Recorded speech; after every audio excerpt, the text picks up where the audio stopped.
నేను యూఎస్ నుంచి ఎతిహాద్ ఫ్లైట్‌లో వచ్చాననమాట. Connecting flight Air India. అబ్బా! అసలు ఫుడ్ అయితే అస్సలు అంటే అస్సలు బాలేదు. నాకస్సలు నచ్చలేదు. సరే వాటర్ తాగైనా కొంచెం కడుపు నింపుకుందామని చెప్పేసి వాటర్ అడిగితే బుడ్డి కప్‌లో వాటర్ ఇచ్చారు.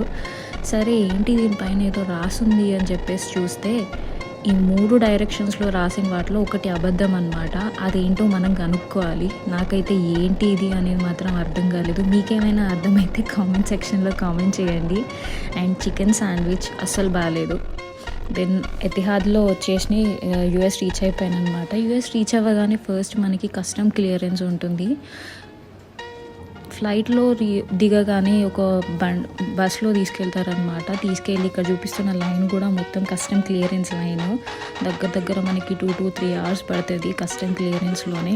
ఆ తర్వాత మనం బయటికి వచ్చేసి బ్యాగేజ్ క్లెయిమ్ చేసుకోవాలన్నమాట. ఇక్కడ నేను బ్యాగేజ్ క్లెయిమ్ చేసుకున్నాను.